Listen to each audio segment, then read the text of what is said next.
Hey man, what are you listening to? Man, I'm listening to the vintage album review in the old dirty basement. Well, turn it up, man.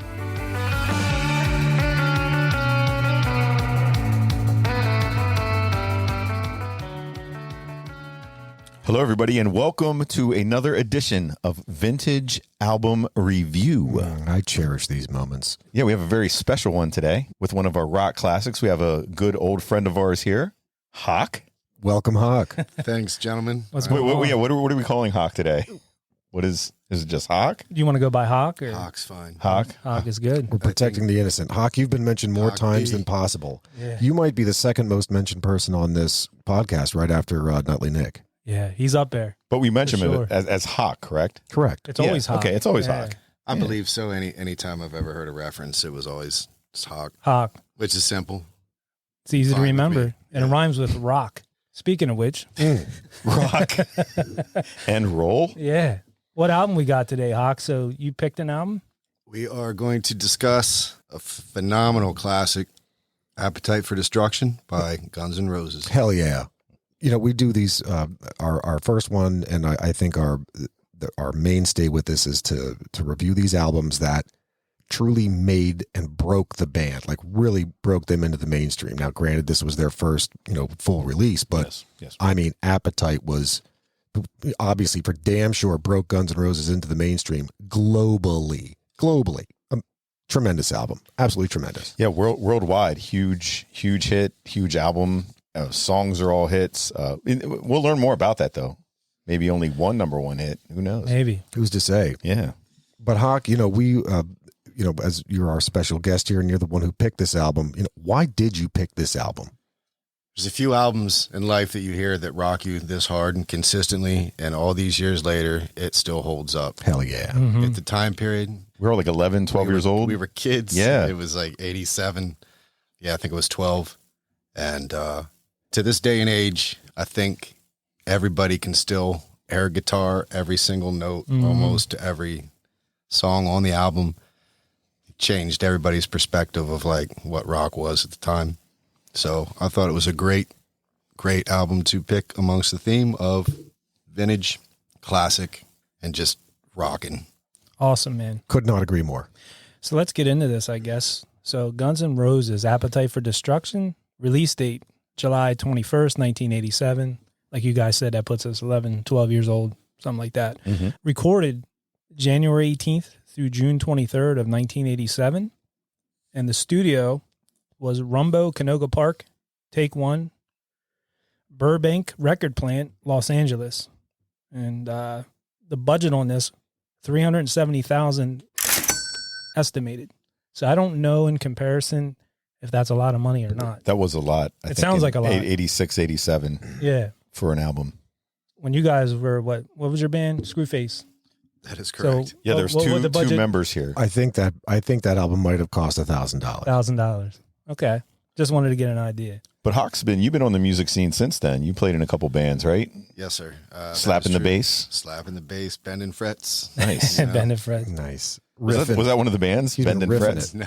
I like that. So producer on this was Mike Klink. I don't know that name. Anybody know that name? Anything he might have been attached to? He wrote some songs for him, I yeah. think, or helped out with some. That's pretty much all I have for those facts on the album. I'll turn it over to Zap for the band members. Sure. Thanks, man. So band members and album contributors include, but are not limited to, in the band, the original full band we know, the lineup we know of Guns N' Roses, W. Axl Rose on lead vocals and the synthesizer on Paradise City. What is the W? What is that for? William. William? Yeah. Okay. Slash on lead guitar, acoustic guitar, slide guitar, talkbox, and backing vocals. Izzy Stradlin on rhythm guitar, lead guitar, backing vocals, and percussion. Duff Rose McKagan on bass guitar and backing vocals, and Steven Adler on drums.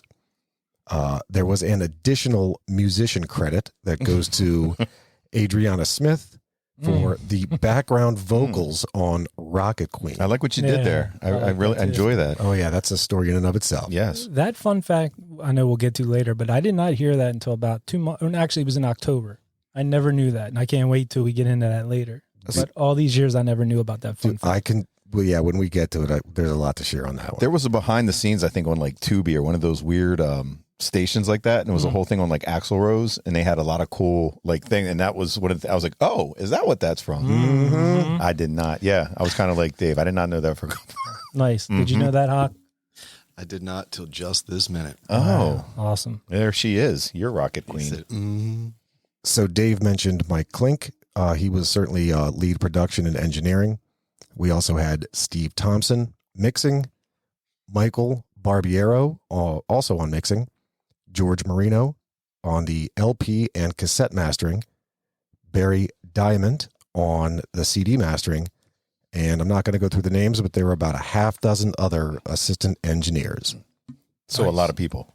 A lot of people. All right, It takes a village.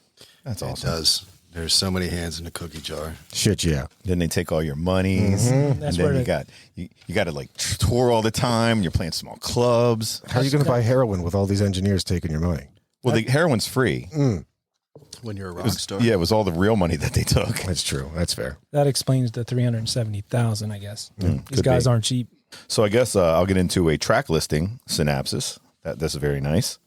This is the Appetite for Destruction. These are the songs. The first side was side G, and there was a side R instead of what on an album? A and B. A and B. Very cool. And I guess they decided to do that, or was it one of these guys like Mike Klink or whatever? One of them was like, it'd be cool if we did G and R. Yeah, somebody came up with it, obviously. Oh, It was a good idea. We'll get into it. See, Oh, you know. It's in here. Oh. Oh, shit. It's in the sauce. Nice. But we have side G, I'd say the first song, Welcome to the Jungle, written by Guns N' Roses. The second song is It's So Easy, Guns N' Roses. Then you have Night Train, Out to Get Me, Mr. Brownstone, and Paradise City, all written by Guns N' Roses. Nice. And the longest track on that side was Paradise City at 6 minutes and 46 seconds. Yep. Yeah. I didn't know it was that long. I didn't know it was that long either. Oh, yeah. Is there the radio edit's probably less, maybe? That outro is a long outro. Yeah. Do you think they cut it down? They just take some of the outro out of it, I I believe. gotcha. But So they outed the outro. I mean, some stations will still play it entirely. Yep. Right. Or like MTV for the videos and stuff, they probably cut it. They definitely cut it.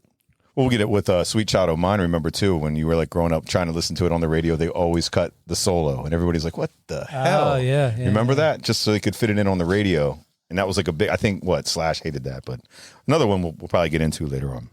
On the side R, we have My Michelle, Think About You, Sweet Child O' Mine, You're Crazy, Anything Goes, and Rocket Queen, all written by Guns N' Roses. Anything Goes had Chris Webber helping out on that. And the longest, I thought Sweet Child O' Mine was longer than Rocket Queen. No. You thought it was longer? Yeah. Well, it is. But they, Oh, no. I'm sorry. yeah, No, they no, have no, Rocket Paradise City. Queen at 6 minutes and 13 seconds. Yeah, I'm thinking of Paradise City. I'm sorry. Which is a great song. It should be longer. But So yeah, there you have the track listing Nice. of Nice. Appetite for Destruction. So we were all talking about this. You know, this is an excitement, a level of excitement for all of us. You know, when we look back and, I mean, so July of 87, I was going on 11 years old. This came out, this hit, but we didn't really experience the joy of it. And no one did until a year later. Mm-hmm. So let's say in 88, when, I mean, these guys really finally hit. So we're 11, 12 years old, whenever that is. That puts us in, so 88, we're in sixth grade. Mm-hmm. I remember, and I'm just right now I'm looking at, just personal stories and memories. I remember in sixth grade talking to this one girl who had gotten this album.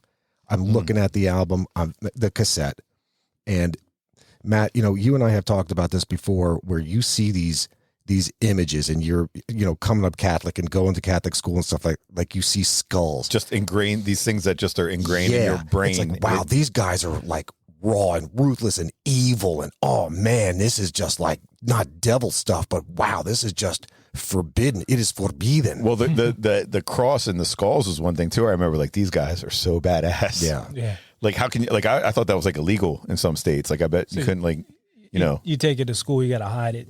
Yeah, in case exactly. the teacher Or like the was a teacher would nun or grab it, something. especially Yeah. if she looked inside on the cover. Then Yes. you're in deep doo doo. I grew up with parents that I'm glad we all did. sure. Yeah, that's awesome. I grew up with parents that would go through cassettes or well, at the time cassettes that would, if they didn't like the way it looked or they heard this out of the other thing about it, they would throw it away. Oh yeah. Well, see, I remember listening to Live Crew, like back around that time, Yeah. and I'd turn it down way low. Me So Horny and all that. Oh, yeah. Sure. You know, and that cover was like girls, if I remember correctly, like bent over on the cover and all that. I mean, really, my parents probably wouldn't have cared that much, but Mhm. still didn't feel comfortable being that age to have that. You know what I mean? But this is GNR for sure. That regular or the original cover is the one you're talking about too, right? So what became the insert? None of us. I can't believe that any of us would have been able to purchase the original cover. No, not at all. I wonder what that's worth. I don't know if they ever released that. It wasn't. It was not. I don't think that was ever out as an original cover. Right. There was so much backlash right away when they tried to put like, that out. You weren't going to be going to the wall and buying that original cover. I thought they pulled it or something. But yeah, talking about the album, I remember my pap bought it for me, and I went in. I was like, "Can I get this tape?" And it was, I think, my 7th grade year, and he bought the actual tape for me because I don't think like I heard stories about it, and I knew of it going into that, and I knew that I wouldn't. My mom or whatever would be like, "I'm not buying this with cross and skulls on it." How about you, Hawk? What happened back in the day? Absolutely forbidden. You weren't allowed to have it. 1,000,000%. Yeah. And it wasn't so much the music itself. It was like my mom understood the imagery behind the band and what they presented. So her, like, that was real sex, drugs, and rock and roll. Right, Not right. just like old rock and roll with an image. Like these guys were living it. What So it was a big taboo no. So I ended up getting a copy of it from a friend of mine in grade school. It just, What about like Dubbed it. like other bands at the time? Were you allowed to listen to like Poison or whatever? I don't know what was out like rock wise, or was that just Where the we one at, that they got 87, singled 88? out? Like Poison was big. I think Def Leppard was big at the time. That was all good. You're probably allowed Def that Leppard. was fine. Yeah, Gotcha. that wasn't an issue. And like I said, it wasn't so much the music; it was the imagery, the idea of like Axl and Slash and the cigarette, Jack I gotcha. Daniels, Okay. and all that other stuff. Yeah, it was sex, drugs, and rock and roll personified. Correct. Much like us in high school, we pretty much were just like Guns N' Roses. Oh my like, gosh! hanging Yeah, out, like all on we the had to do corner, was play instruments. Yeah, cigarette, hanging out. You guys did. You went on like That's all we you needed had a was band. guitar. spit and image. So it's interesting, Matt. You Crazy. should say that. So when I look back on personal stories or memories about this album, it is in fact 100% true that this album is what inspired me to pick up the guitar. Oh, for real? I saw the video for Sweet Child of Mine, and I said, I want to do that. Now, this is after seeing the video countless times and asking myself, is that guy black or is he white? You talking about Slash? Yeah, He was half. correct. He's half and still remains half. Right. But at the time, I grew up in He Hyde Park. changed. I couldn't see him under the hat half the time. Correct. And Well, you there got was the- no white dude I know that ran around with that hair, which was amazing. That's True. the thing. So the hair throws you. Is he black or is he white? But I don't care. That guy can crush it on guitar. And I wanted to play guitar. And so I bought a guitar and I bought an amp. Hock, you vividly remember that Squire and you remember that Washburn micro stack I had. So back in the day, and I guess you still can do it, but there were these books. They were guitar tablature books. So instead of reading the notes, tablature puts numbers on where the notes should be, and that tells you what your fingers are and what fret you're at and all of that shit. So the first tab book I ever bought was Appetite for Destruction. Nice. Yeah.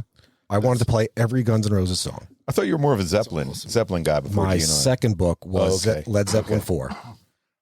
But no, I remember a friend of mine called me from up the street. His name was Robert Dilla. I don't know if I can say that. But he's like, dude, or you buy a TV? And I'm like, yeah, well, what's up? He's like, put on MTV right now.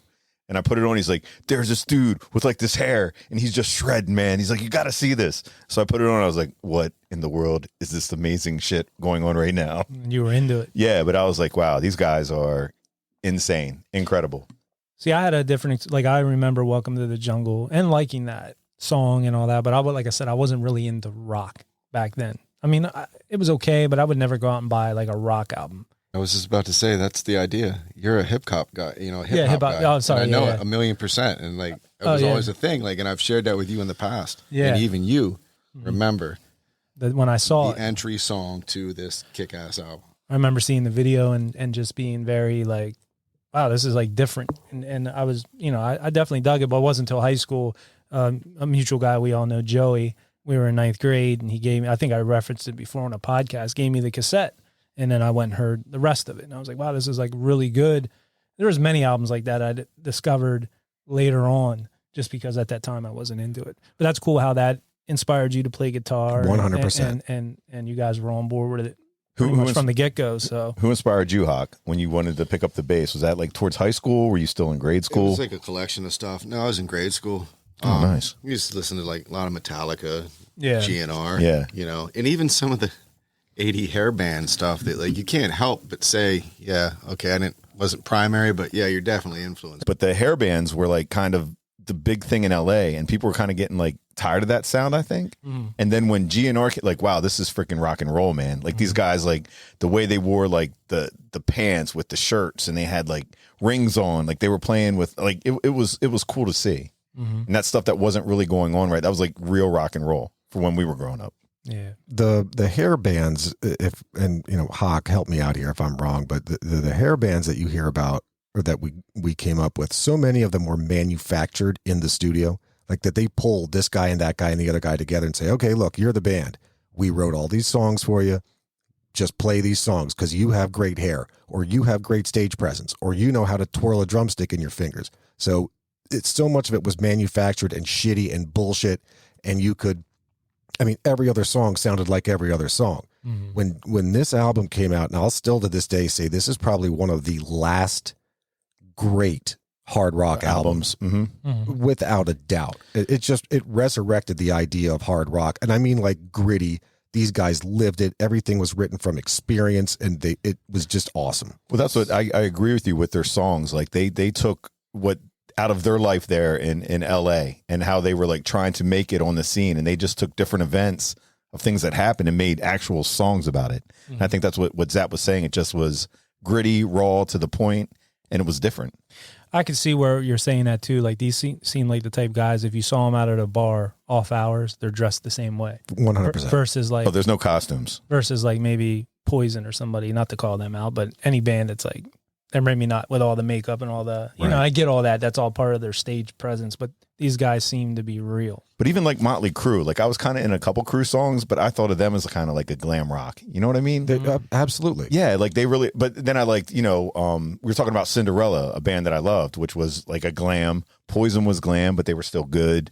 But there was nothing that like just kicked you in the ass like GNR. So let me ask you guys, being that you're all pretty much rock fans. So if you would put GNR as probably one of the coolest, legit rock bands, like who would you say was one of the cheesiest, corniest 80s White rock Lion. bands? Like 80s hair bands. Like just any band, like rock band. The Like, cheesiest hair band, or the cheesiest hard rock band, yeah, or the you could say cheesiest rock that. band. I don't know, Trickster. Trickster, would you put up there? Probably. Yeah, I Trickster's definitely a put good Trickster one. up there. I haven't heard that name in a long time. Yeah. Who? That jumps up to the Trickster. White Okay. Snake. White Snake. No, I mean Yeah, but the Coverdale thing was a man. Coverdale was cool. And Vi You're could right. play. Yeah, the White Snake did have some like players, but yeah, as far as like the cheeseball image of rock, But I'm saying like cheesy. Like I think White Snake was kind of cheesy. Poison. Any band that White you'd see- Lion. Poison was cheesy. I think. love Poison. Yeah, I know, but they they're were local. cheesy. They're local. They're Well, like great. how we My talked heart about- goes out to them, but they are Sorry. corny. Sorry, how we talk about like Nickelback, and we say people hate Nickelback and all that. That's a Pennsylvania thing. It's a Pennsylvania thing, but like I'm just trying to think of like in that era, like who was a band that if you were a metalhead and you're into rock, that you're like, man, screw these guys. I would I'm not definitely go digging with it. I would definitely go with Trickster, or even Enough's Enough. Oh, okay, I remember that name. Yeah, Enough's Enough was pretty fucking cheesy. Oh, who were the guys that I don't even know if it was rock and roll, but they're like, once there was this kid. Crash Test Dummies. Yeah, Crash Test Dummies. They don't count. Okay, I didn't know if they were rock. I didn't know what the hell they were.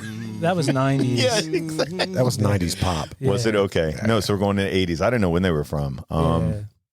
That was kind of like a typo negative type voice. Oh, that yeah, guy yeah, was, yeah. like different, But I was just curious A because true metalhead would say any of that hair band shit is corny.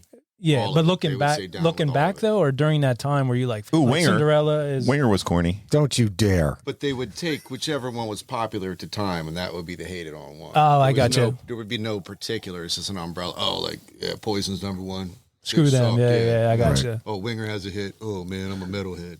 But I if gotcha. you see GNR, they would definitely kick all the other hair bands' asses at the time. Sure, They were original. just, you don't want to mess with them. the original like to iteration think of, so, yes. of GNR for sure. Mm.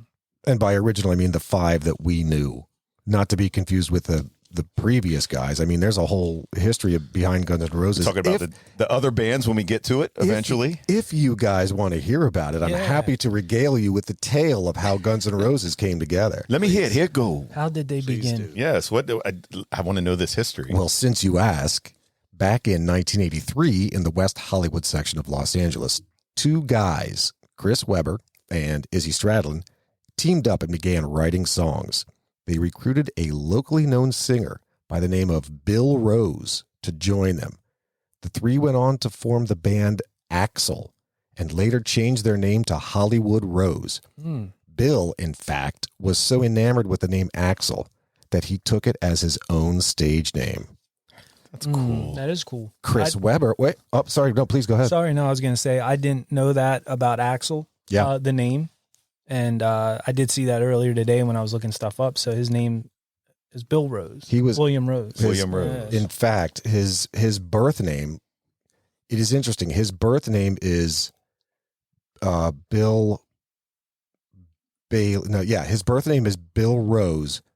But his mom and his dad got divorced, and his mom got remarried to a guy named Bailey. So for a while, and it had adopted Axl. So He was adopted? So yes, legally. So he changed his name from Bill Rose to Bill Bailey. Not Beetle Bailey, but Bill Bailey. Axl Bailey. That's right. Good. Yeah. Every rose has its thorn was actually after Bill Rose. Oh wow. Yeah. When he later found out that Mr. Bailey was not his real dad, and he later found out in life of this Rose guy, he took the name Rose. So that's when he became, instead of William Bailey, he became William Rose, back to his original name. Cool. That's crazy. How about that? Well, Chris Webber was ultimately fired from this band. He was replaced by a guy named Saul Hudson, whose nickname was Slash, who at the time was in a band called Road Crew with two other guys, Steven Adler and Duff McKagan. Steven Adler would soon thereafter become Hollywood Rose's drummer. Now, Hollywood Rose didn't last too long. It disbanded, with Bill Axl Rose going on to become the lead singer for another local band, L.A. Guns, which had been started by a local guitarist, Tracy Guns. They were not that good. Dude, you're welcome. You are welcome. They were phenomenal. LA Guns might not have been everybody's thing, and we're going to get into the whole. They were a little glammy. Thing. They were glammy. But Tracy Guns, could play, dude. Oh my God, and yeah. With Slash, I imagine I'd like to get a hold of something early on and see how that was. Yeah, honestly. Oh yeah, I didn't know that. You're probably only going to find bootlegs. I don't think he had ever recorded an album as the frontman, but I for goddamn sure know that Axl Rose was the frontman for L.A. Guns for a minute. For a minute, that's what I'm saying. If you look under any L.A. Gun songs, which I took a deep dive a while back when we were talking about GNR. I don't know who their singer was, but they were not. They were just glammy. Like a lot of the songs were like pop glam weirdness. But they might have been cool at one time when they had those players. Mm-hmm. But from what I know of them, we weren't growing up on the scene though in LA in the 80s, which could have been and these guys changed freaking crazy. Their high time, right? Yeah, it was a very incestual relationship between Hollywood Rose, LA Guns, and hell, a number of the LA Road Crew. Like they were just swapping members back and forth consistently all of the time. This is some Kaiser Sose shit. You can see yeah. all the names coming together. Yeah. Axl, LA Guns. That's right. I think something might happen here. Something might. Well, Hollywood Rose, despite having disbanded, would later have a reunion show on January 1st of 1985.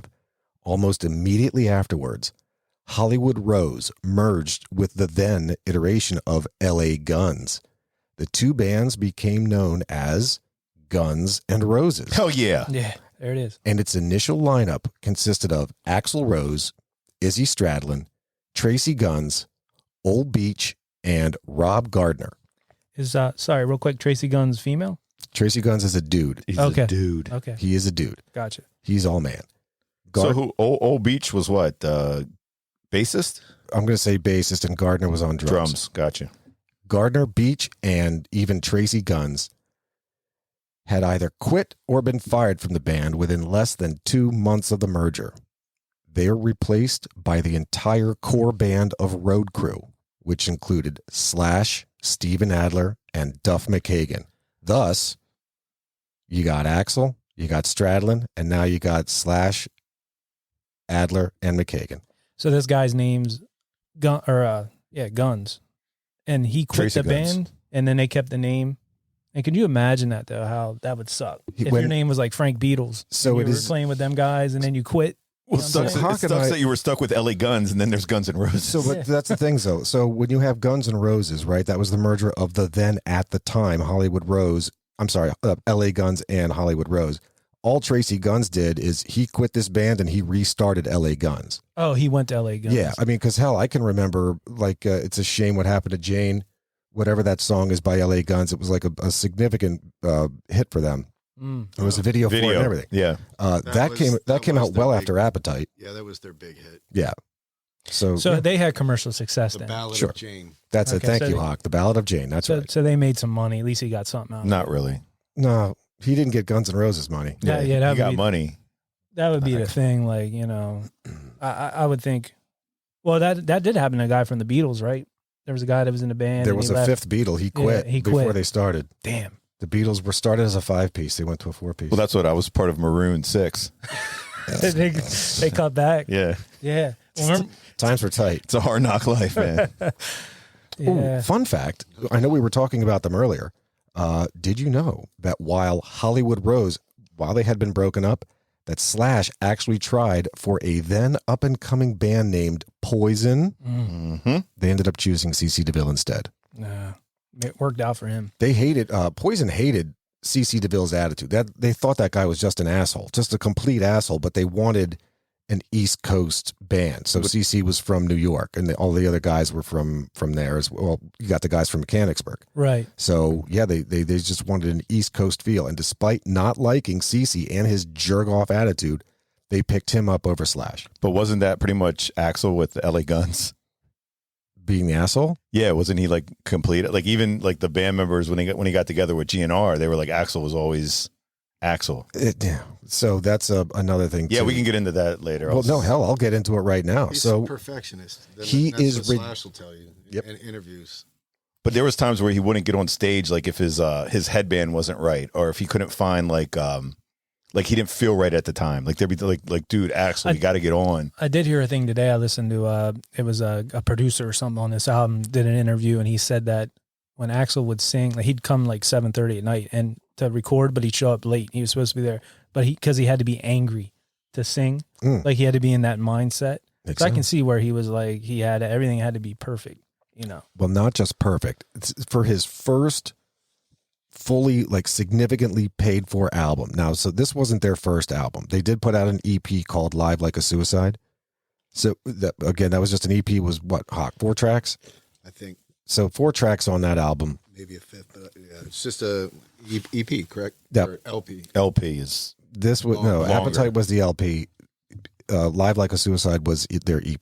They just extended play. So Exactly. with those 4 or 5 tracks, they put that out. They had already signed to Geffen. Like Geffen paid for, or no, that was on Uzi. But I mean, they had already signed with Geffen, but they put that out to appease Geffen. Like, look, we're just going to put this out really quickly so we can really devote time to working on Appetite.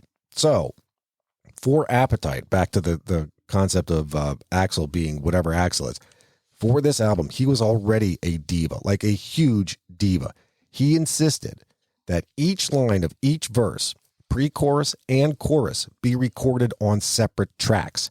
This was simply so listeners wouldn't hear him breathing in. Essentially, each exhale sung was its own track. Is that Chocolate Rain thing you guys do? Chocolate Rain. Just like that. Exactly. Just like Chocolate Rain.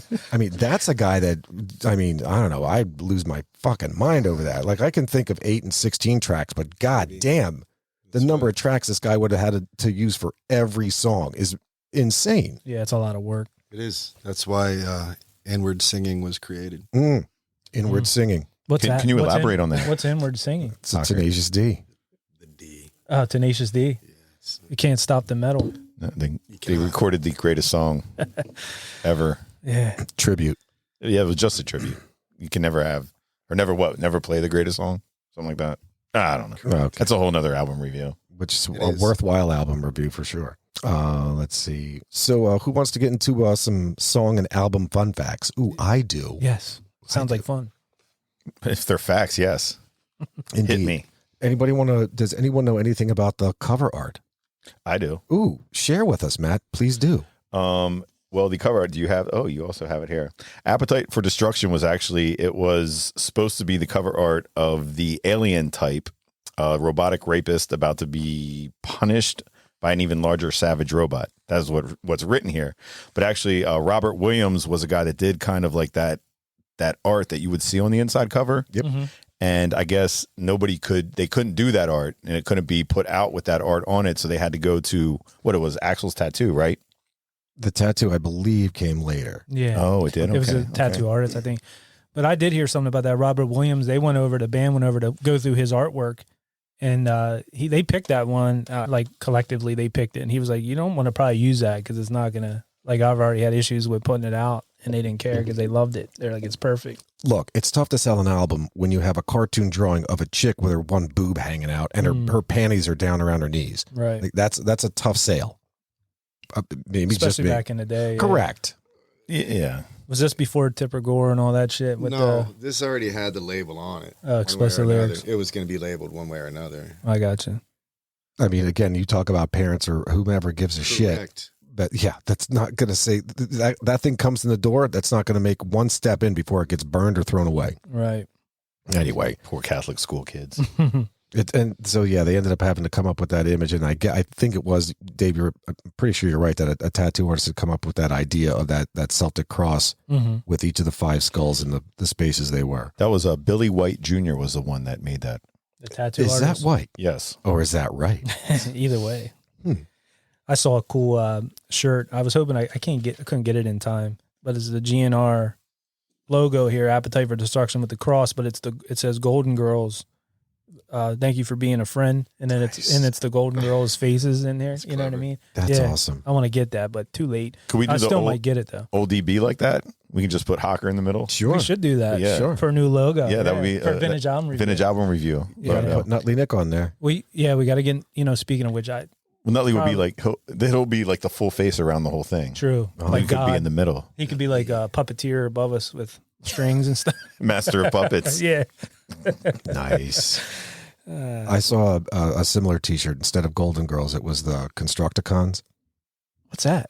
The Transformers. Bro. What's Constructicon? Come on, they formed Devastator, the neon green guys. They were neon green huge. and They purple. I know- formed that one. They were like I know Voltron, but for Decepticons, Transformers. and then the good guys were Autobots. Autobots. So the Constructicons were a group of 5 or 6. I think it was actually 6. It was 6. I had that whole Little robots Yeah. that merged together that became Devastator. Now, sure, if they're picking sides, they were Decepticons for damn sure. they're but, bad. Okay. but they were called, So- the group was called the Constructicons. Like you had the Aerial Bots, or you had the Stunticons, or you had the whatever. GoBots. GoBots was awful. Yeah. They weren't as good. Damn terrible. Anyway, it had 5 heads of the Constructicons on there, and at the bottom it read Appetite for Construction. That's awesome. Yeah, pretty good. Amazing.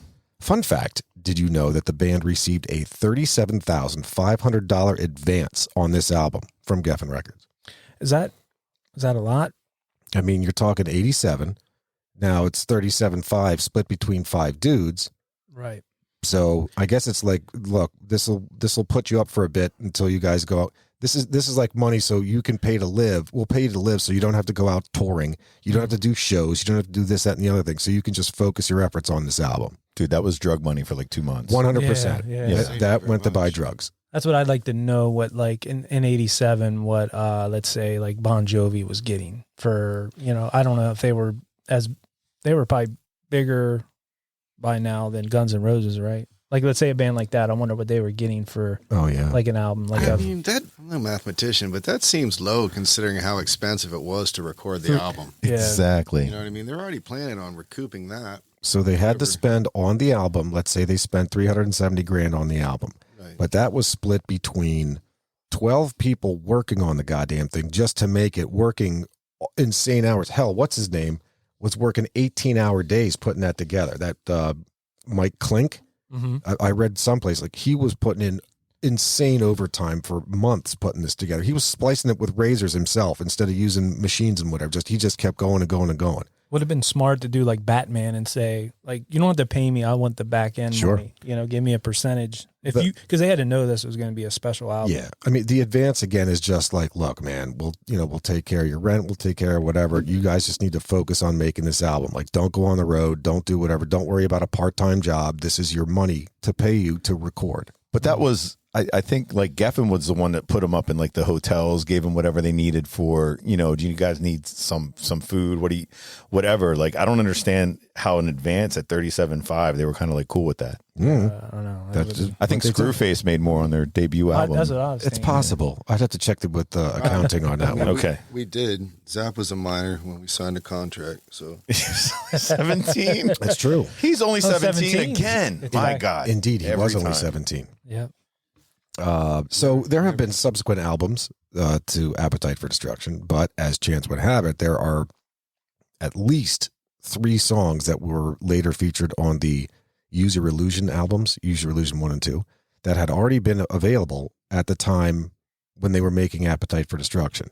So like the first one, Don't Cry. That was the first song that they'd ever written as Guns N' Roses. And I, with absolute specificity, say that because, again, there was L.A. Guns, there was Hollywood Rose. Mm-hmm. Surely they had their own songs. This Don't Cry was the first song ever written by Guns N' Roses. They said Axl would perform that at the Roxy, actually. The keys and everything, he would perform it wasn't what we know of Don't Cry like as of now, but it was pretty spot on. Pretty spot on. Yeah. This surprised me, this list here. Yeah. November Rain, of course, that came not long after. Actually, if I recall correctly, there was a trilogy of songs written. There was Don't Cry, November Rain, and Estranged. Is that slower like these two too? Yeah, so November Rain is for damn sure one of the slowest, one of the most expensive music videos ever made. It definitely is. Yeah. it's like a movie. That song was available at the time that Appetite was coming out. Like they had that in their repertoire. But Sweet Child of Mine, for this hard rocking Appetite for Destruction album, producers had said, look, man, you get one slow song. Love songs, they called them, I think. They get one, and they chose Sweet Child of Mine, which, I mean, I think they chose wisely. Good choice. That was a good one. Now, they use the term ballad. So, again, the producers are saying you get one ballad. I would not call Sweet Child of Mine a ballad. Like, it, you know what I mean? Yeah.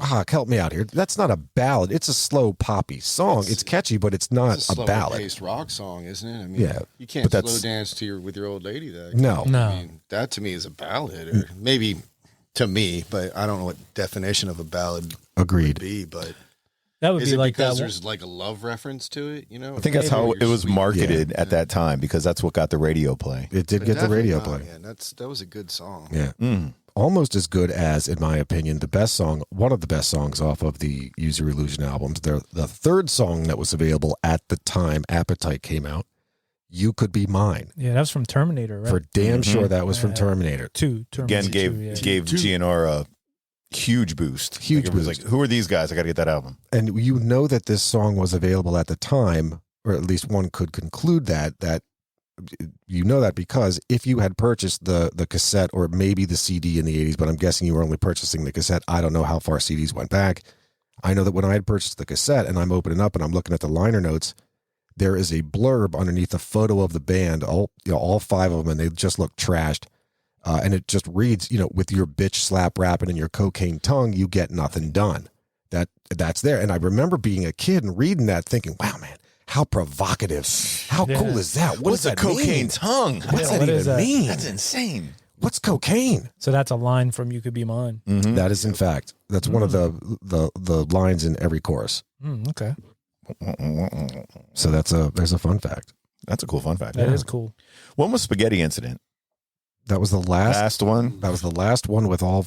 Well, I guess what's his name was gone, Adler. But I mean, okay. Yeah. that was the last one before Guns N' Roses went off the rails, and like decades later, Chinese Democracy. came out. Ooh, that was a winner. So yeah, that was their last one, and it was all covers. And fun fact about that album, they recorded that entire album separately.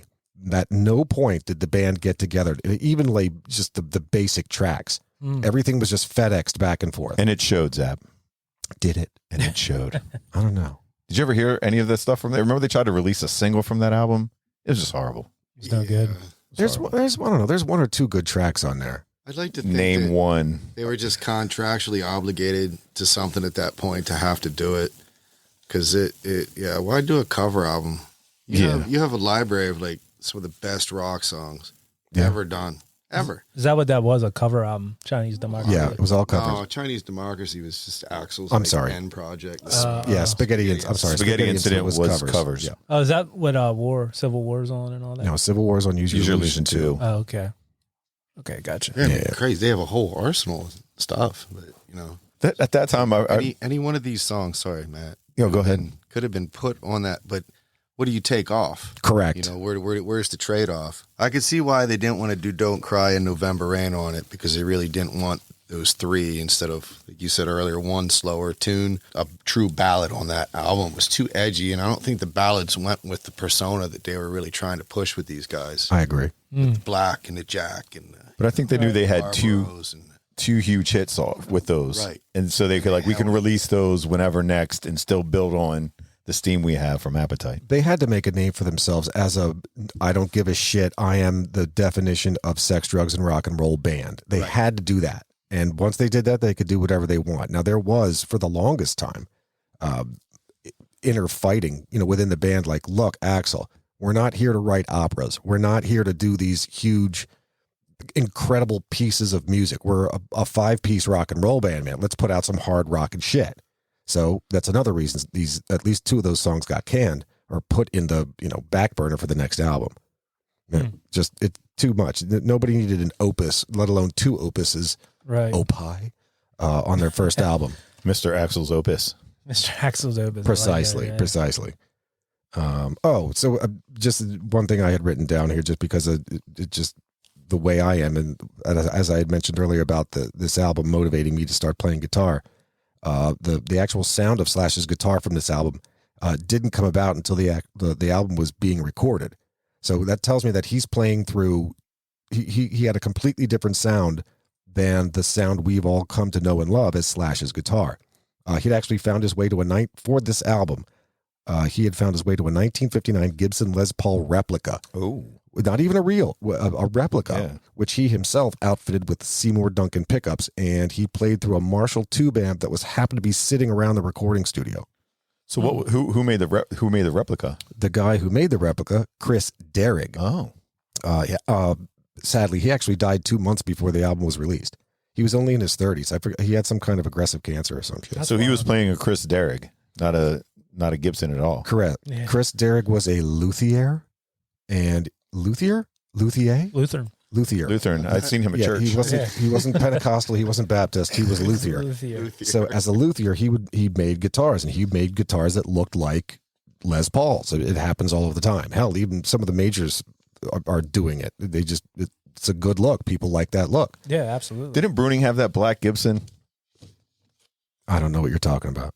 No, he had one, I think. Yes, I'm sure he did. Was it a Gibson, though? Yes. That was a nice guitar. It was a Gibson. It was lovely. It's interesting you say that about the guitar, John, because the tone of the guitar used that he got, however they did it in whatever combination, is one of probably the most sought after, like wanting to duplicate to be able to, because it's very unique. What they get out of that configuration with that tube amp is just not the same anymore. You can't, of course you can emulate it and you can get this and that, but at the time, it's like that Les Paul with that half stay, whatever. Everybody, man, went for it. I'd say probably that guitar tone, and then like some early Metallica stuff, like Master of Puppets tone that they have off of that. So when you record an album, no matter who you are, you plug your guitars into an amp and then microphones to the speaker, and that's how you get your sound. They don't plug right into like a recording. It could go either way. Oh, you can do that. You can have an amp. So let's say in Slash's case, since we're talking about this, so Slash used a makeshift guitar that he put in different pickups, and he used a Marshall tube amp that happened to be on site. That's what he played through. I mean, I'm sure he had some effects pedals and did whatever, but that's what he played through. And at the base of that cabinet, there was a little mic on the floor, and that's what they're recording. And that's how they pick it up. Interesting. There is an other way that you're just playing directly into the board. You're just plugging right into the board, just like our microphones are going right into the board. Same thing. And then they can use a digital thing. Definitely a modern way of doing it. Yeah. With everything that you can, not to kill the word, but emulate that sound Yep. digitally.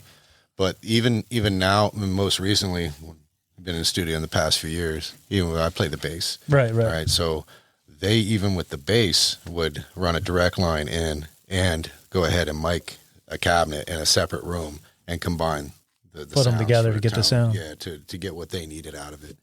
So it's usually a combination, it's one or the other or both at the same time. But in the 80s, they had him mic'd up. Right up to the yeah, amp. for sure. Rooms. It's like it's a different warmth in the air that you get, and depending on the room and stuff. Just like car stereo. I mean, you're an audiophile. You know, speakers in certain rooms to perform certain ways. You know, sound can depending on I know there was one rock band, I think it might have been like Creed, that recorded an album in the bathroom.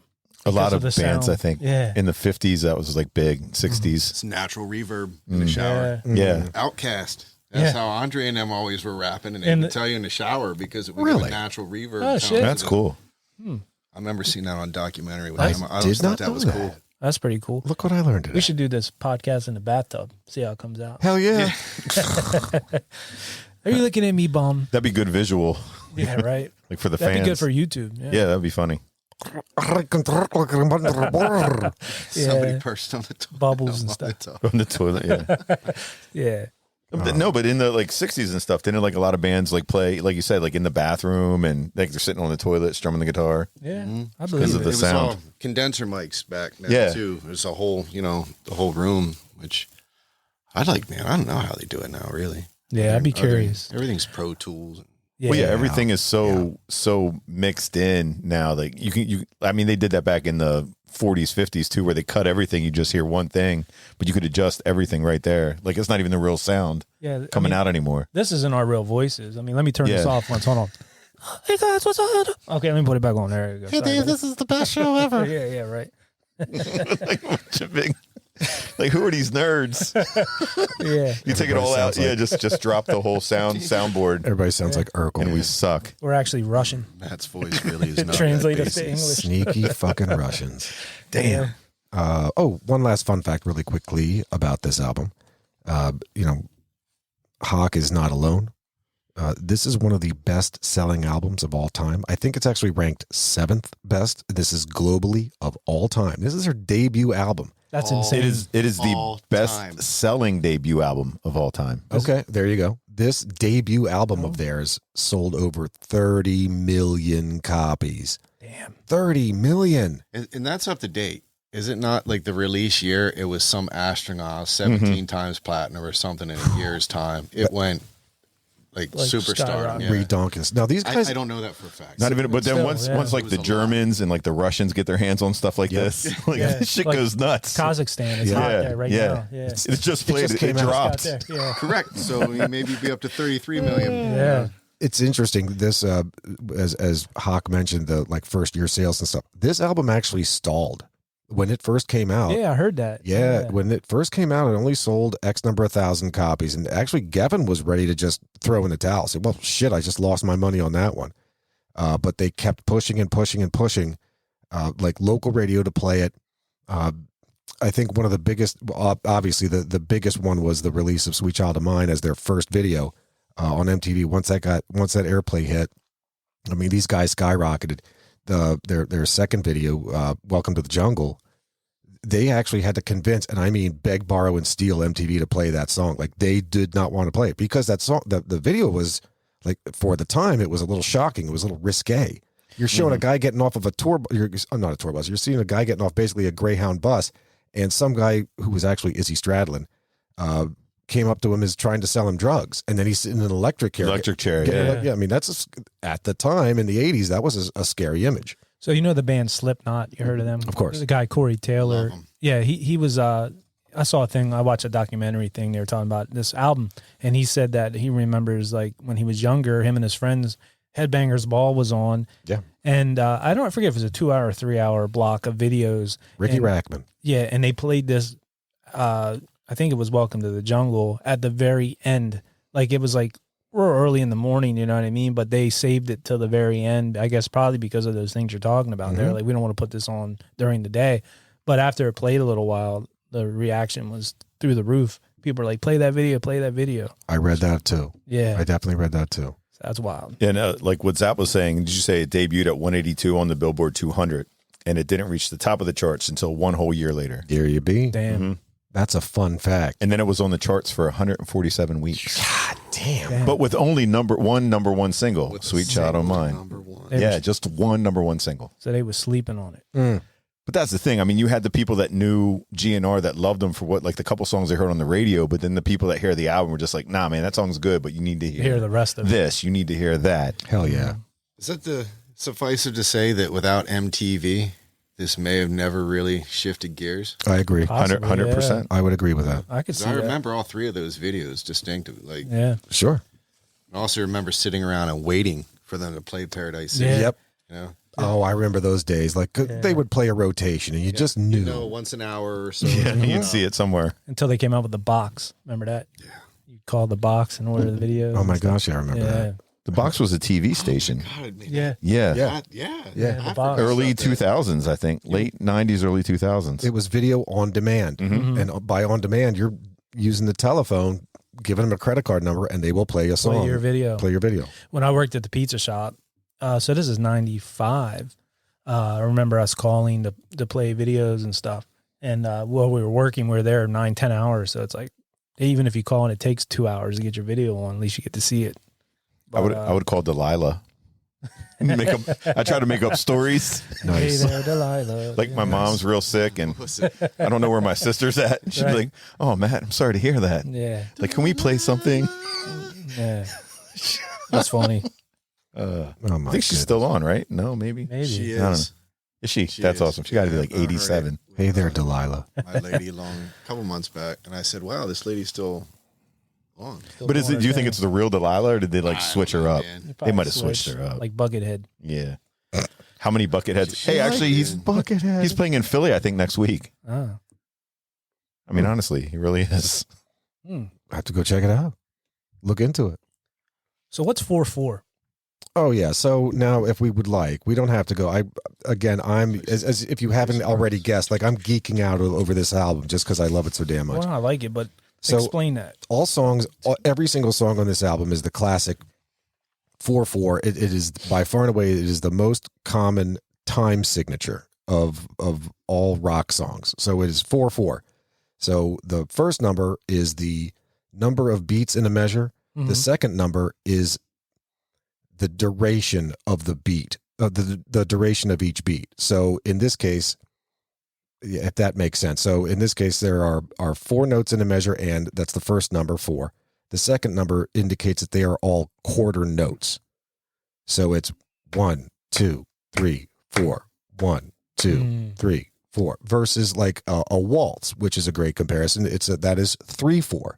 There are 3 notes in a measure, but they're all measured at quarter time. So that'd be A waltz is 1, 2, 3, 1, 2, 3, Yeah. 1, 2, 3, 1, 2, but they're all quarter notes, right? So first number is the number of notes. Second number is the measure of each note. Again, quarter note, half note, whole note, whatever. But in this case, it's all quarter notes. And Zap and Hocker will be holding music lessons here at the Old Yeah. Betty Basement every Yeah, we should have Tuesdays that. and Thursdays Yeah. at 4:00. Yep, there you go. So Matt had indicated earlier there's a G side and an R side to this album.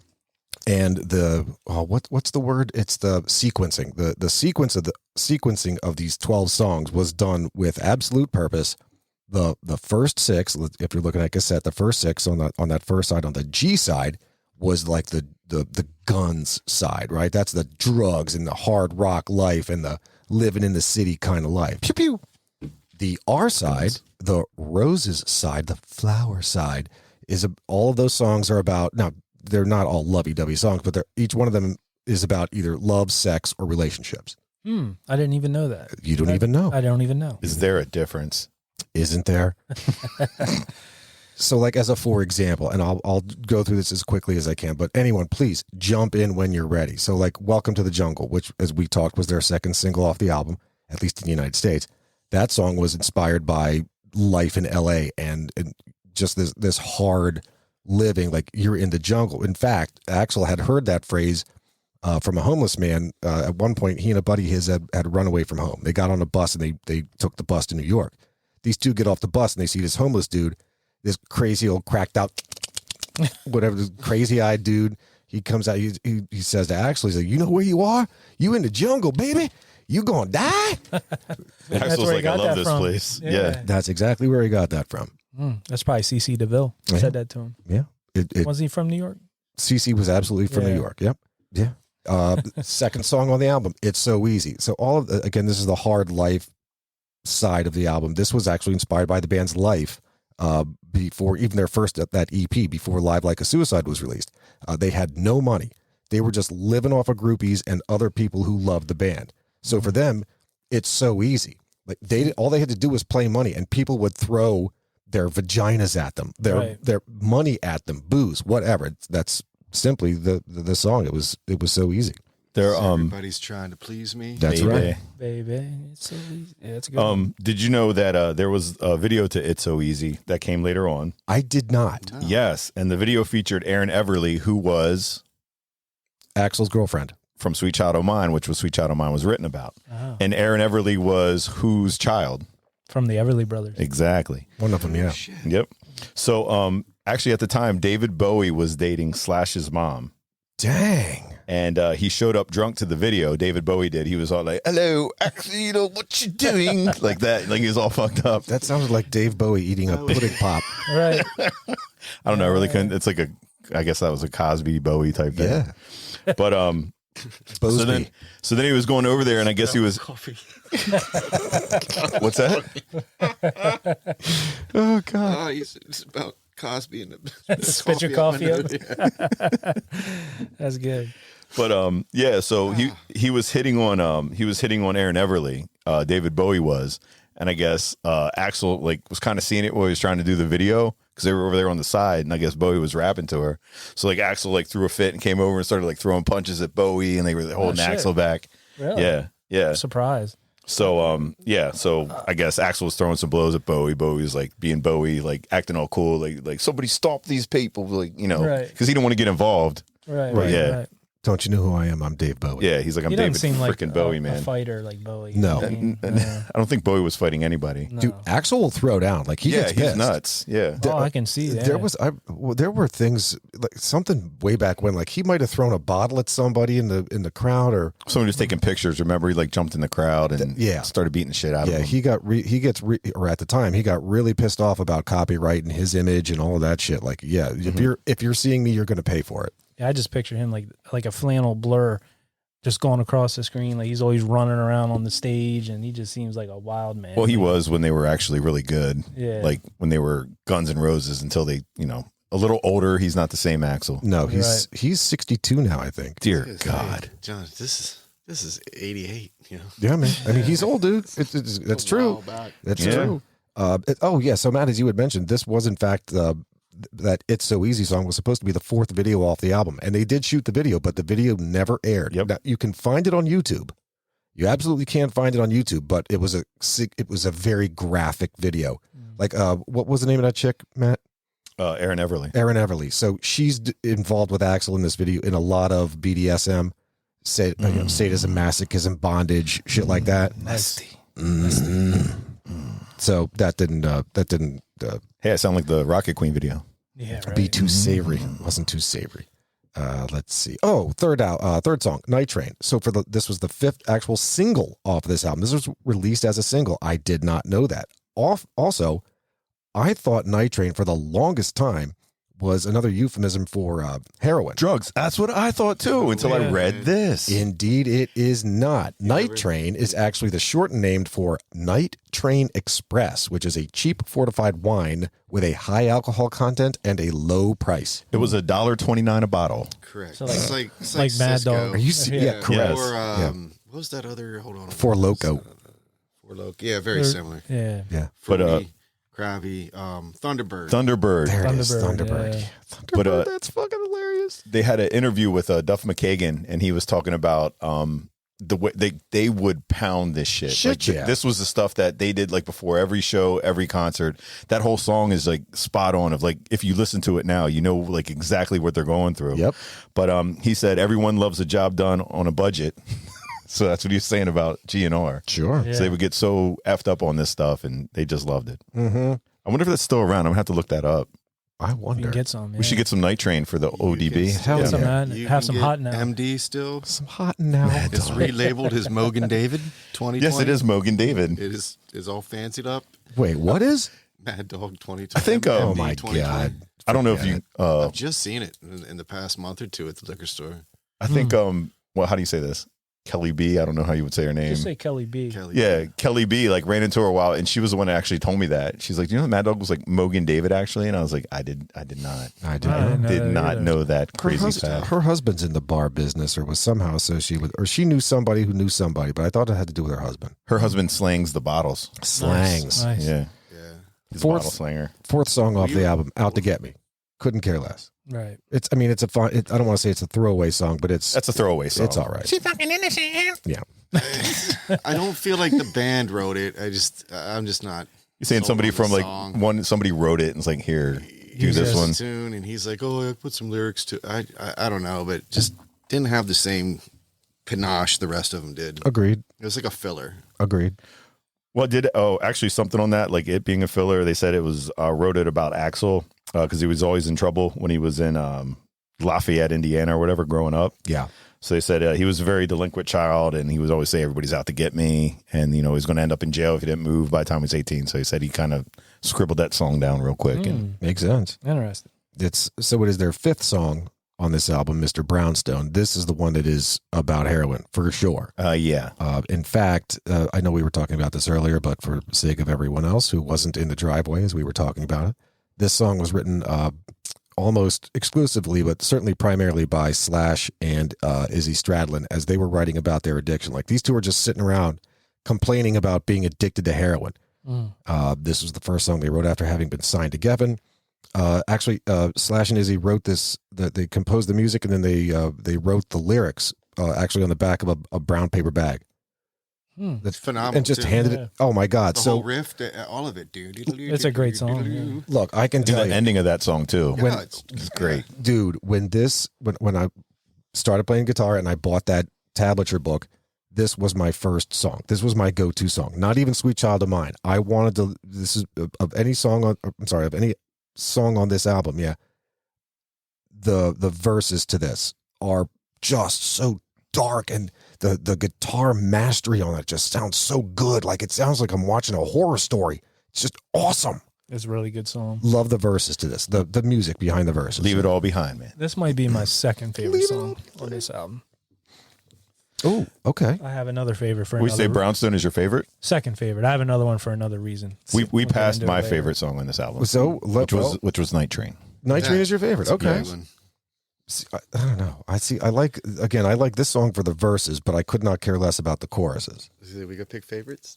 We can. We can, yeah. Sure. Yeah. Next song on the album, Paradise City. This was their third single and video in the U.S. Was written by Axl and Slash. Well, they were actually on their way back from a show with the rest of the band. Slash was humming this melody, and Axl just sang along, "Take Me Down to the Paradise City." And then Slash just, as soon as he heard that, like this happens to us all the time, right? Somebody says something, then you try to chime in with something that rhymes.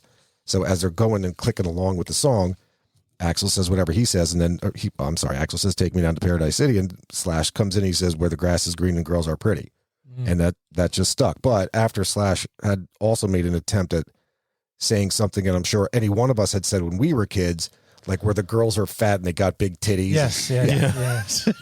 That's what I would have came up with. Yeah. probably. So More he- than likely, I'm 48 years old. Yeah. And that's probably what I would have. I'd still come up with that. Yeah, right. We don't change 10 to 48. We're still like pretty much all Right. the same. It's all the same. So Slash had actually said that. He did, in fact, like we would have done as well. And so the band said, no, go with the first iteration, nice. where the grass is green stuff. So you get some radio play then. Yeah. All right, side R. First song on the second side, My Michelle. Good song. This was written about actually a friend of the band, Michelle's song. Michelle Young was the chick's name. Yes. No, I'm wrong. When I said Mr. Brownstone, I like the verses. No, I like the choruses. My Michelle is the one I like the verses. Yeah, Daddy works in porno. Yeah, that's the dark. Now that mommy's dark not one. around. Yeah. Yeah. So this is my favorite Used to song. love her Yeah. heroin. Yeah, I thought Dave wrote this about his wife, but it's Because not a true at all. funny story. Like I told like years ago, I was like, "Oh, Michelle, this is my song, like for you." She thought it was gonna be some sweet song. We started playing it. Daddy works in porno now. The mommy's not, and she's like, "What? Why would you play?" So it's just like an ongoing joke for years, you know. That's like, she's my Michelle, and this is your song. This is your song. Not my Michelle. You should have played that. You should have played that at your wedding. Could have been our song. Would have been great. But luckily for her, her life didn't go this way as far as her daddy works in porno and all that. But yeah. This chick was really appreciative of this song, surprisingly, because at one point early on, she had said to the band, like, "Oh man, I wish somebody would write a song about me." Because I mean, any chick would love that. That's cool, right? Yeah, Right. this hotel wasn't free, man. Right. So Axl writes this song that's just brutally honest about this chick's upbringing. Like, she was addicted to heroin. Her mom had died, and then their dad got into the porno industry, for Christ's sake. And so he puts that in a song. And he's like, "Look, man, you wanted a song. Here it is. It's about you." And she actually appreciated that. She Like, hey, likes it. thanks for the honesty. She used to love her heroin. Now she's underground. That's like right. that's awesome. Yeah. It's quality. But I do like it is a great song. My Michelle's a good song. All kidding aside, That's I top do five. like the song. That's one of the top five. This is the one for the verses, not Mr. Brown's. This one, I love the music behind the verses. So good. Yeah, it is good. Think About You, second song on the second side. This is, to me, is a throwaway song. No, I don't agree. Okay. Look, go ahead. This open forum here. No, yeah, because when we were up, I think out in the driveway, which we're gonna have the driveway tapes coming out in like 10 years. Yeah. They're out there somewhere. Pre-show. Yeah, you guys will find out about that. My Ring doorbell, the But, microphone's not that good. So. No, but Shove listen, it. Yeah, right. Put in whatever you want. listening to this album, Think About You is one of the ones I turn up. I dig the beginning. Now, could you hum just because I can remember this song? What is that? I think about you all the time. My heart said yes. But music-wise. You. Deep inside, I love you best. I don't know. It's play the beginning, Zap. Nope. That's it. That's it? That's it. Yeah, that's pretty much it. It's Okay. Think about you. Yes, I do. My heart said yes. Yeah, I have to hear it. Think about I think you, I maybe only will. you gotta do. wow, Dave. You definitely need to hear it the right way. Only you. I mean, the right way. Think about you. I don't know. It's a good song, dude. Yeah, good and terrible. Oh, you guys are wrong. All right. Well, So think about what's better. You're crazy or Think About You. You're crazy. Oh yeah. It's been. Oh yeah, you have it right here. You know. Yeah. We're not even there yet. Yeah, but I'm just saying, what on this side, what would be a Has better mad song? Respect. You're crazy. You're crazy. I'm saying You're Crazy No, is a I'm better saying song you're- than Think About I'm You. saying you're crazy for thinking you're crazy is a better song. Than Think About This. Well, we're going to this agree to version, disagree. or- You. Yeah. Go ahead, Hock. No, Hock's here. Now, the Lies version is very good. I was about to say the acoustic. Yeah. You're crazy. Phenomenal. The GNR Lies The, one is the- really you good. the listen- acoustic the acoustic, is good. right. Yes, I'll give you that. They didn't. I wonder why they didn't make an acoustic version of Think About You. Is it because they hated the goddamn song? You set that up nicely Yeah. for yourself. Yeah, well, yeah. Just- It was, I think it's a decent song. they're waiting for Matt to cover it. This one. So, Matt, in your defense, so Think About You was written primarily by Izzy Stradlin, right? And so Yeah, he plays lead. Yeah, you have that there. I see that. Now he does it. Now Izzy Stradlin, his background, his love, if he goes and he's going to listen to music, he's going to listen to like rockabilly stuff. He's going to listen to almost punk type stuff. That's just what he's into. Slash is going to go back and listen to Aerosmith's Rocks album. Well, no, Rhythm and blues. Slash is very bluesy. Slash. Okay, This whole album is like blues, Fine. gritty rock. Throwing out the examples. Needless to say, I'm saying. This is a I don't very think you punky guys said you sound. hated this song. I thought it was a pretty cool song. I hate this goddamn song. I don't even know the song. I got to He hear stands it. alone. It's like, I don't even fucking know what you're talking about. You don't So even I'm know. impartial. you listen Not to the one of album. my favorites. I have the- yeah, I'm It gonna would listen to definitely it. rank at the bottom of the album. For Of me, the but 12, to yes. hate it, no. This is the What I hate. Judas of the 12 apostles on this album. Okay, I get the Judas. I'll take that. But I'm just saying Hey, here. look, You guys, man. we're agreeing to disagree. That's why we have a podcast, something you talk about. That's right. I want to get some listener Go ahead. Feedback. feedback on this. I Tell want us some your feedback. favorite songs on Yes, the Appetite for please. Destruction Yeah, man. album. Look, chocolate, vanilla, strawberry. Everybody knows I'm not saying it's my favorite song on the album. I'm saying it's a song that I enjoy. You like it. I like the song. Yeah. I mean, I don't hate any songs on this album. There's a couple songs that I think are kind of crappy, maybe two, but I think the rest are gems. I will tell you one song that I didn't know that I liked until maybe a year or two ago because I never listened to it the whole way through. Well, we're gonna get to it then. Oh yeah, we're gonna get to it. So let's get to it, man. We're dragging this on. So third song, second side, "Sweet Child O' Mine." Everybody knows this goddamn song. Everybody in the world knows this song. Epic perfection. It was something special, and the fact that it all started out with just a finger exercise, just a warm up. You know, it's like it's a 3-chord song. It is. It really is. And it's Slash is just warming up. Slash and hates people this die. song. He Layer does. after Slash layer hates this song. He after thinks layer. it sucks. He does. that I what he agree said? with Slash. Fun fact: the breakdown at the end was actually a suggested addition by a music producer who'd been a part of the demo recording sessions, and that what we've all come to know and have heard thousands of times, that where do we go now? Mhm. That was actually just Axl not knowing what kind of lyrics he was going to put in there, so he just recorded him. Like, where do we go now? That's right. Yeah. Like, so Yeah. what are we going to do next? What's part of this breakdown that you want? What's part of this whatever? And the guy said, well, why don't you sing that? And That's- so he did. That's a pretty cool wild. fact. Yeah. Hmm. I heard a similar thing with that with System of a Down, that Rick Rubin had them do that in they're one of their big hits. He said, go grab a book off that shelf, and he opened it to a page, and he had him read, Father, why have I forsaken me, and all that. You know that when I'm talking yeah. It's a true story, man. Yeah. I Off did not the know Chop that. Suey song. Chop Suey, that's what it was. Yep. Yes. Yeah. So it's amazing what comes out of Well, that. so that's from the Bible, right? That's Jesus.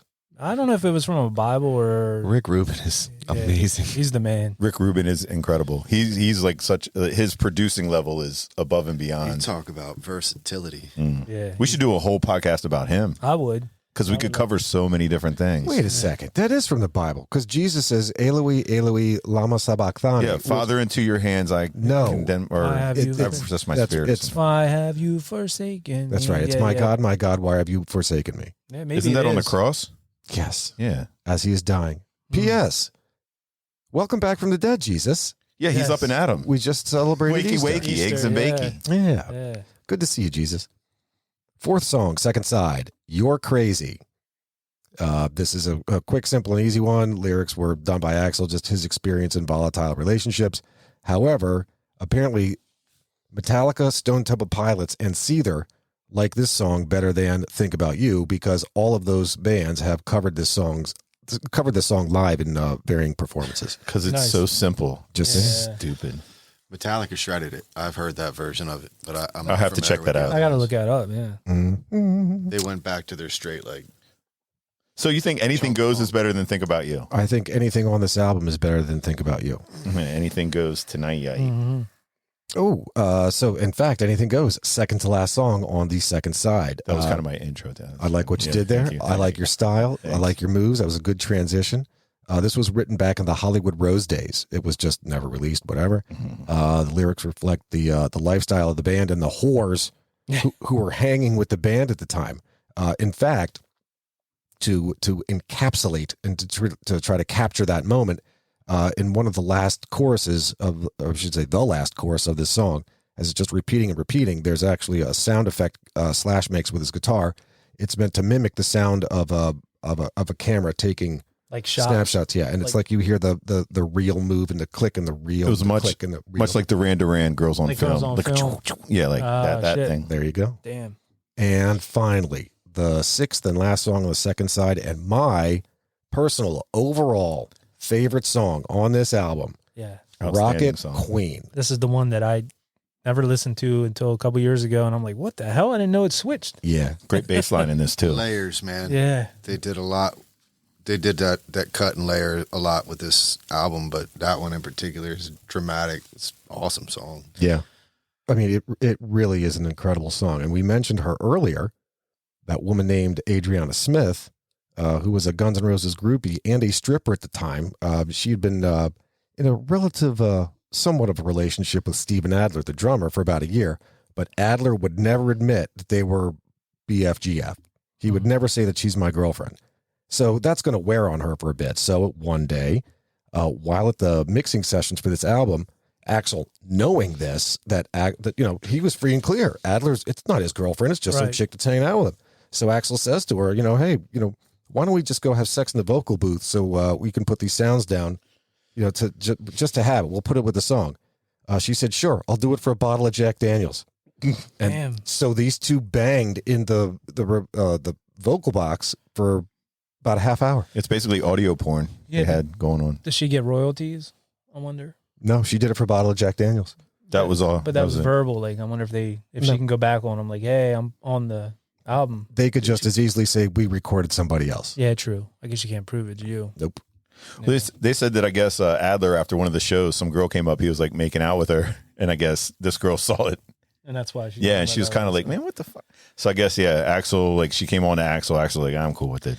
So that second part of It's that, rock and roll, man. Yeah, it's is. rock and roll. I guess. that second part of this song, like my dad is a big Motown. He was big in the soul music, but for some reason I never really knew why he loved Guns N' Roses so much and Axl Rose. Mhm. But Axl Rose is a soulful singer, I think. Like he has a lot of soul in his.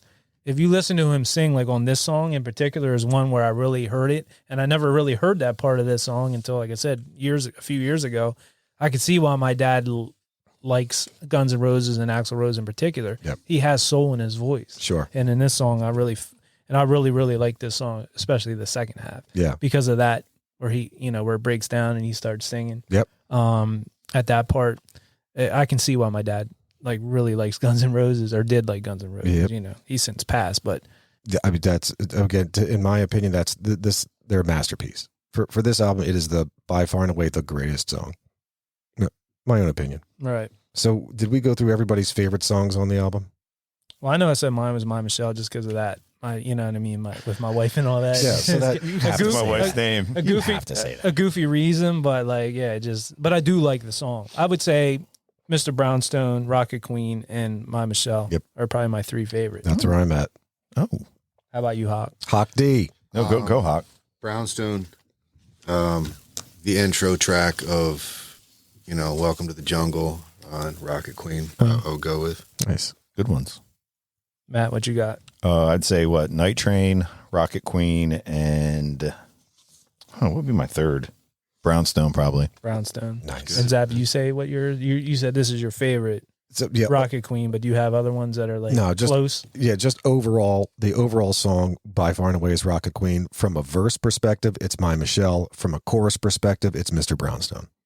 Gotcha. Yeah, Awesome. so we're almost all on the same page for the most part, with ones that are like stand out. But I guess like Welcome to the Jungle has been played so much that Correct, it burns on you. some of those songs, Yeah. like And I totally understand, but from a perspective of when that opening riff starts, Mhm. and then that build up, and then Axl scream over the top. Oh, that's and just the insane. kick straight down. That's where the album starts, and it does not stop punching you in the face until Bitch slapped in the punched in the face. face. Punch to the face. punch to the face. Pile drive to the know. face. It's, even Out to Get Me pushes. It's not my favorite, but that whole first G side just goes. Yeah, Man, it does. you It know? really drives, bro. It really drives. And this was at a time too where we had tapes, and you weren't. You know how like it was hard to like maybe fast forward. You didn't even have to with this tape. could it just was play it through. You just played it, and it was fun to listen to at the time. It still is. Until you get to think about you. Yeah. I'm kidding. Zap, you're crazy. Nice. Well played, sir. Well played. Touche. All right. Well, that's all I got on this. And I apologize. I'm sorry if I bogarted this too much, but this is just such a killer fucking album, man. It's just so awesome. I can't stop talking about it. Well, no, you guys definitely know music, this type of music, definitely better than me. Like, I don't know, like you just talking about the 4/4 signature or whatever. I'm not a musician. I'm not going to know that or whatever. So, I mean, hearing that part or just knowing the fun facts about the G and the R side, that one has a theme and the other one, I never knew that. But now I will look for that when I'm listening and stuff. But, so Hockey, you picked this one because this is one, would you say out of the 80s, like the most important rock album of the 80s? Or I mean, that's a debate up to everybody's personal opinions and whatnot. I would say, yeah, it was a transitional time from the hair band to a little edgier. What they did musically wasn't any different of a recipe than anybody else was doing, but for some reason it was edgier and it just worked. I mean, it was 4/4, like John explained. It's a rhythm and blues based music. And it was just like a modern take on that. I mean, most rock is not. That's a whole different discussion, man. That'd be like 2 days worth of podcasting to discuss that. But yeah. We have time if you want. We got coffee. So, yeah. but yeah, it's to me very important. Yeah, there's a whole genre of rock. I think we talked about it a long time ago. It's called math rock. You ever hear of a band Meshuggah? Meshuggah. Meshuggah. I've heard of a lot of math rock, like John and where Epiphany and stuff. Like, Meshuggah's from like Sweden or something, and they're like one of the bigger math rock band. They're like a heavier Their band. drummer's pretty but, sick. But that Sure. they talk Those guys about are their freaking amazing. their time signatures are.